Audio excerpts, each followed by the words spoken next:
with the internet, we've created a marketplace at scale and are now leveraging the knowledge of demand and supply data. We know how many people are searching for cars with sunroofs. So I'm going to tell you that story of this business. But before I begin that story, in preparing for this talk, I sat back and I thought there is quite a few similarities between a tire dealership and a car dealership, because car dealerships are our customer.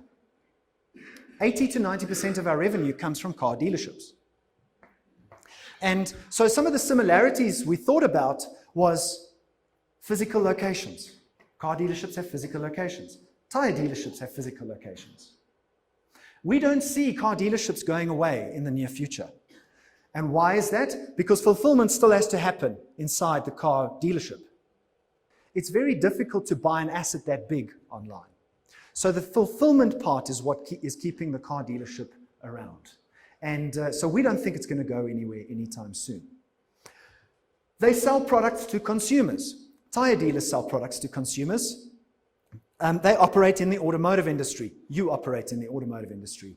And the journey, like your consumer's journey, begins online, I would imagine, and then is fulfilled in the dealership. So in the days of print, we had two competitive advantages: print and distribution. The internet is not scary. And we found that out. We learned along the way. Facebook users in South Africa, these are all South African numbers, have increased in 2016 from 15 million to 23 million users in the country. 23 million users. So audience attention is shifting onto the internet. That's the point I want to make. Is audience attention is shifting onto the internet. And in a very short space of time, it's going to have shifted onto the internet. Don't know what's going to happen to TV advertising and billboard advertising, because the prices of those things need to come down. Because they're not reaching audiences anymore. How many of you have DSTV in the room? Most people have DSTV still. Do you ever watch an advert? Probably not. Go to fast forward. Okay, so the attention of the consumer in general is moving online. With LinkedIn having 6.9 million users in South Africa at the beginning of this year, and Twitter being mainly male-dominated with 1.7 million users, and Snapchat having 1.7 million users and mainly female-skewed. Now, the skew is not entirely female. There's still about 30% of males that use Snapchat. And YouTube, watch YouTube, because I think YouTube is going to become bigger in the next couple of years in South Africa, has 9 million users. These are people that are consuming content on demand, when they want to. So, park that thought. Consumer attention has moved online. And what hasn't, it will move online in the next couple of years. Consumer attention. But once in a while comes a niche marketplace. Now, I can only use AutoTrader as a niche marketplace, because that's what we are. We're a marketplace.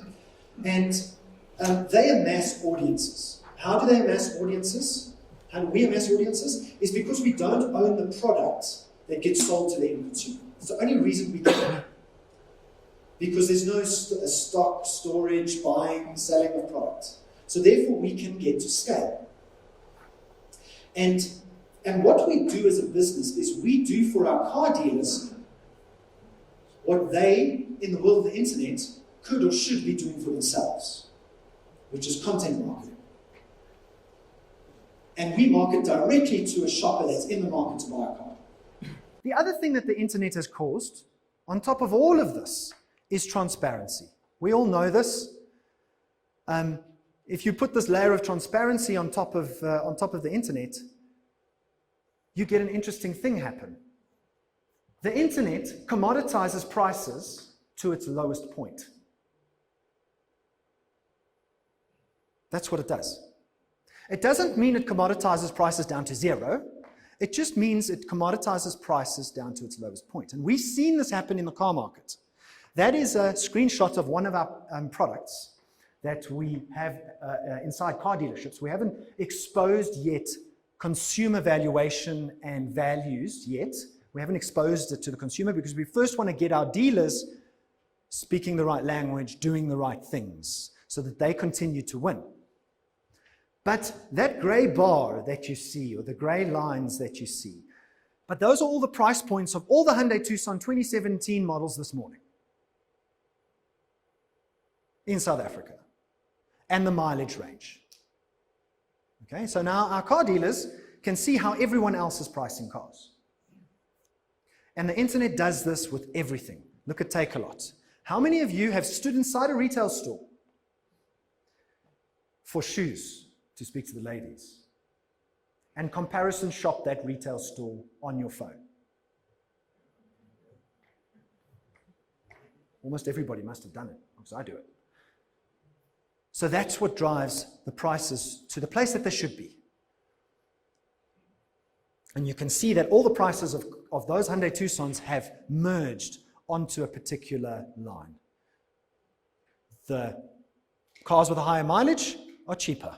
The cars with lower mileage are a little bit more expensive. And this is feature specific. So it's right down to the features the car has on it. It's not generally just one model or variant. Okay? So if you just remember that out of everything, then I'd be happy that I've done my job. So if we're seeing this in the car dealership world, what are we seeing in the consumer world as a business? And that is, consumers want to be anonymous. So more and more businesses, like car dealerships, are battling to get their hands on the consumer. Because in days gone by, the marketplace was walking down the streets on a Saturday morning shopping for cars.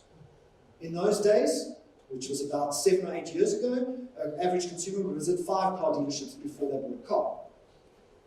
Now, the average consumer visits 1.6 dealerships before they buy a car. They're still there, they're just on the internet, comparison shopping the cars. And our data shows that 62% of consumers don't fill in a form online and don't phone the dealer, because we track all the calls. All the telephone numbers you see in AutoTrader come through our systems. It's not the dealership's telephone.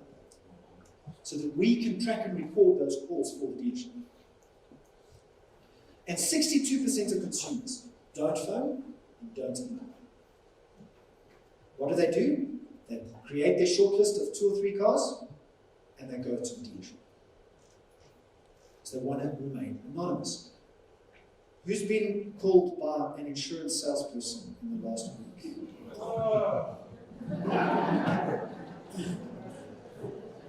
It's because you gave your data to someone. That's why. Okay? You gave your data to, so more and more consumers too want to become anonymous.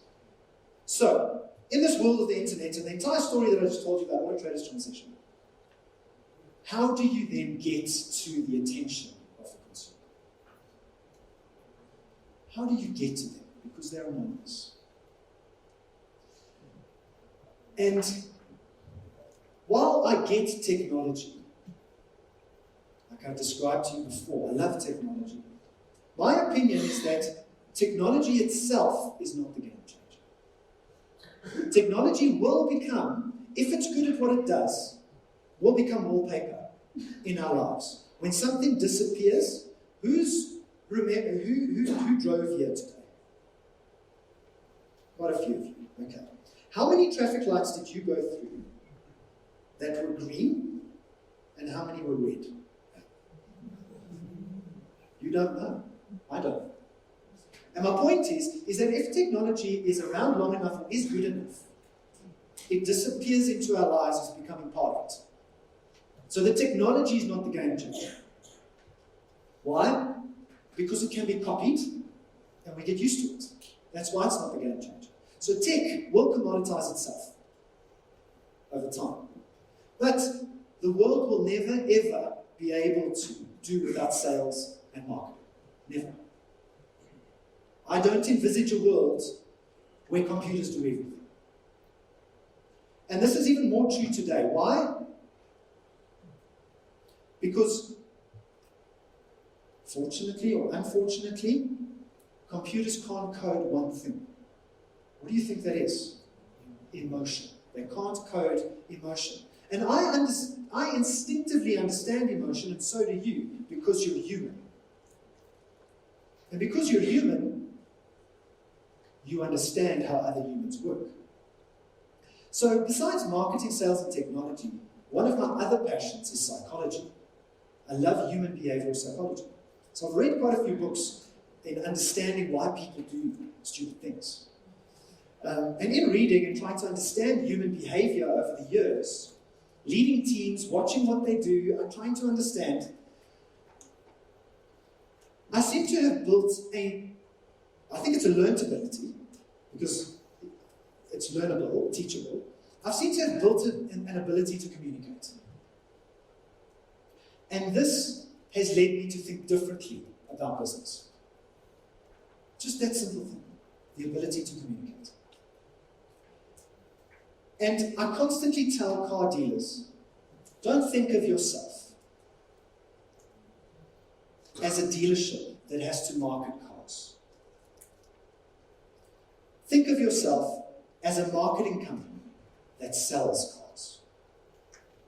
And if you just have that subtle mind shift, you will become a communications expert. If you just use some of the tools and tricks I'm going to tell you in a second. Because while all products will be commoditized over time, in terms of price, the one thing that can't be commoditized is your brand. Now, while Continental is a brand on its own and probably does advertising like our OEMs do advertising for car dealerships, you still have a brand as a retail store. Best Drive Mpumalanga is a brand. Okay, so let's keep that in mind over the next couple of slides. So how do you start building a brand to get the attention of this elusive consumer? You start using the internet to speak to people in the context of their circumstance. The internet gives you the ability that traditional media can never give you. No radio advertising, no TV advertising, and no billboard advertising can do this. Let me give you an example. Let's say, anybody from Mpumalanga? Oh, there we go. I like Mpumalanga. 22-year-old single female with 2 children living in Mpumalanga. Okay. How do you get to her? How do you sell a product to her? The answer is you give before you receive. A lot of us are in sales mode all the time. We want to sell something. When we put something out on the internet, we want to sell something. How averse are you to people trying to sell you stuff? Insurance salesmen. And once you've given before you receive, then and only then can you run the sale, or can you make the sale. So against the context of what you've created, or should I say the content that you've created in the context of the consumer, you can then run ads that make the sale. And if you merely run the ad for the sake of advertising on the internet, yes, you'll get sales, it does work. But you're always going to have to be advertising. You're always going to have to be buying Google PPC. You're always going to have to be advertising on Facebook. Why? Because you're trying to sell constantly. So in order to get to the context of your customer, you have to understand their journey to your product. And we deeply understand the journey to the car sale. And we share that with our customers. And we encourage them to understand their journey to their product at their location. And again, I keep telling the car dealers, you have a perfect research environment where you can find this information out, and that's your retail floor. Ask your customers questions. Understand their context. Because the 22-year-old single lady with 2 kids living in Mpumalanga that wants to know how long her tyres will last, potentially, is going to ask Google. So if you know that people have this problem in Mpumalanga, you'll find out by asking your customers. Then, where are the gaps? Use your own website, social media, paid ads, and run surveys if there is part of the journey you don't understand. We do that all the time too. Now, once you understand your customer's journey to your product, then you can use the biggest lever that exists on the internet. But you first got to create the content. Is the advert creative? We see a 30% uplift in views of cars where dealerships have nothing in the background, not even their own brand. Tell stories about the car. You can see that this advert is very functional. It gives the features of the car. It doesn't create emotion and make me want to go and buy that Golf GTI and then test different pieces of creative and change it all the time. And this is the way in which you build a brand. So let me give you an example. And the yellow block up there is potentially your website. You want to make a sale, but you first got to build a brand. Or you can do it at the same time. So that the next time somebody thinks about buying tires in Mpumalanga, they come to you. How do you do that? 22-year-old single female with 2 kids. She goes to Google and she searches. Now, very quickly, I've got one more slide left, and then we're done. I want you to take out your mobile phone. And I want you to open up a browser. And I want you to type in the search term, how long do tires last? And before you hit go, leave it on that screen for a second. The one with the list of search queries. The screen that gives you the list of other search options. Okay?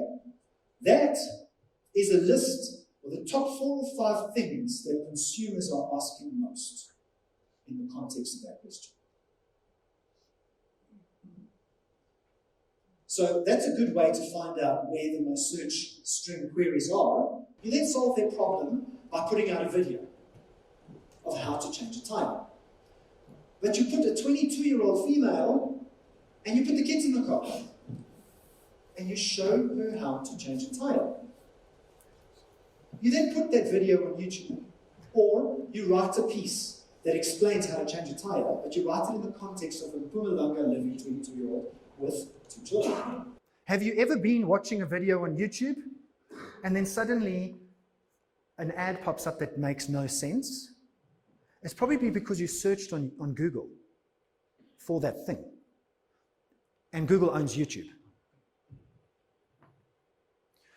You can do the same thing with your website and run Google ads against it. Because giving before you receive is the only way to build a brand on the internet. To not be in sales mode all the time. And while I don't have enough time to explain the depth of those last couple of slides, I promise you everybody in this room can do this. If you have a mobile phone with a camera, and you have stories, and you live in a particular area, you can do this. It's not impossible. There are massive YouTube stars and internet stars and bloggers that get this right every single day just with a mobile phone. So I encourage you to go out and create content and give away some of your intellectual property that you maybe research or stuff you know, and then start to learn about people in your area. Because I believe the internet is about psychographics, not demographics, and age is but a number. So thank you very much for listening to me.